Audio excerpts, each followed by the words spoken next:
हमारे देश में नागों की पूजा का प्रचलन सदियों से चलता रहा है।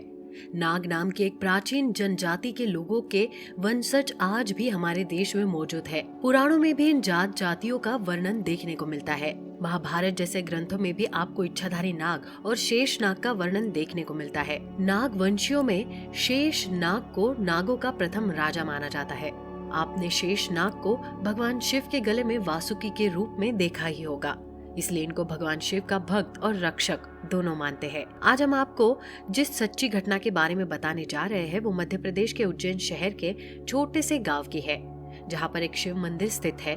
और इस मंदिर की खासियत ये है कि ये मंदिर साल में सिर्फ 2 बार खुलता है, एक महाशिवरात्रि के पर्व पर और दूसरी बार नाग पंचमी के त्योहार पर। बाकी समय गांव में ऐसी मान्यता की है कि मंदिर में शेषनाग आते हैं और वही उनकी पूजा करते हैं और साथ में मंदिर की रक्षा भी करते हैं। उसी गांव में हिमांशु नाम का एक हट्टी नवयुवक रहता है। भगवान शिव का परम भक्त था और वो चाहता था कि मंदिर हमेशा खुला रहे, जिससे भक्तों को भगवान शिव का रोज पूजा करने को मिले तथा उनके किसी अन्य गांव में जाकर पूजा करना ना पड़े। उसने गांव वालों के सामने जब ऐसा प्रस्ताव रखा तो गांव वाले डर गए।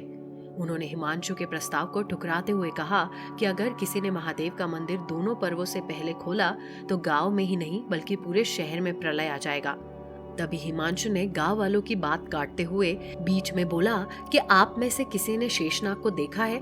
उस मंदिर में जो आप लोग ऐसी बात कर रहे हैं ये सब ढकोसला है।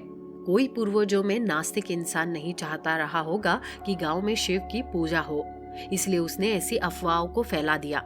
तभी गांव के ही एक बुजुर्ग आदमी ने बोला कि अब ये अफवाह हो या सच, लेकिन जो मान्यता प्राचीन काल से चली आ रही है उसको तुम्हारे हट पर हम तोड़ नहीं सकते। हिमांशु को गांव वालों की ये बात सुनकर बहुत निराशा हुई और उसने मन ही मन ये ठान लिया कि गांव वालों को ये साबित कर देना ही होगा कि मंदिर में कोई शेषनाग नहीं है। हिमांशु ने इसके लिए अपना योजना बनाई और उसने इनमें से गांव के कुछ और युवकों को शामिल कर दिया। उसने रात में मंदिर के दरवाजे की खोलने की योजना बनाई तथा साथ ही 7 पुजारी के घर से मंदिर की चाबी चुराने की भी योजना बनाई। योजना बनाने के ठीक अगले रात को वो लोग पुजारी के घर मंदिर की चाबी चुराने के लिए गए।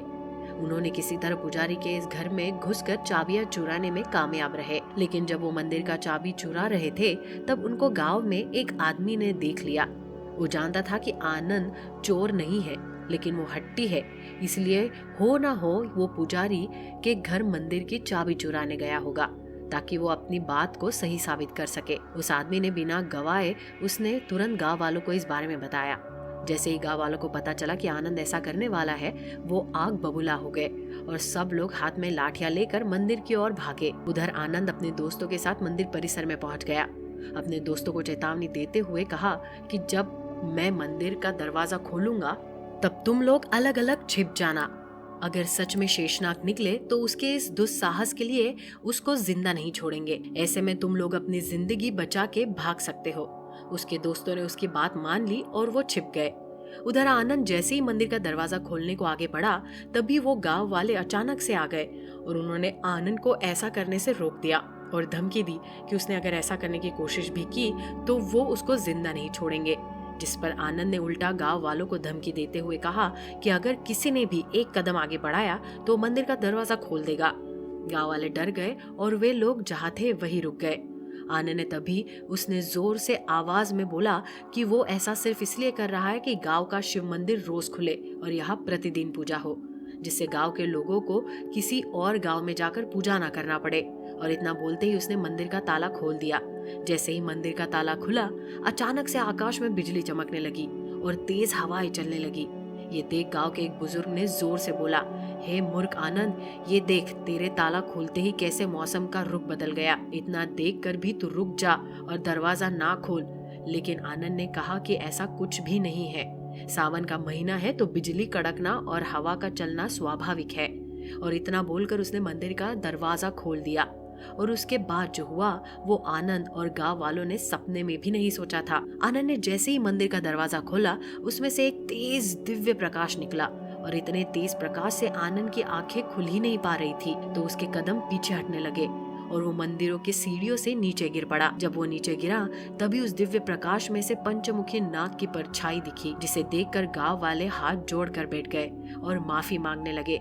तभी दिव्य प्रकाश में से एक आवाज आई कि आनंद, तेरा नीयत साफ थी भगवान शिव के भक्तों को लेकर, और जो खुद की जिंदगी से ज्यादा भगवान के भक्तों के बारे में सोचे, भगवान शिव उसका कभी आहित नहीं होने देंगे। इसलिए मैं तुझे क्षमा करता हूँ तथा अब ये मंदिर सिर्फ पर्व पर नहीं बल्कि सुबह एक बार प्रभु शिव के भक्तों के लिए प्रतिदिन खुलेगा। लेकिन ध्यान रहे, उसके बाद मंदिर नहीं खुलना चाहिए। इतना बोलने के बाद वो दिव्य शक्ति गायब हो गई और मंदिर का दरवाजा अपने आप बंद हो गया। गांव वालों ने आनंद की तारीफ की और उसके बाद से मंदिर हर दिन सुबह के समय एक बार भक्तों के लिए खुलने लगा।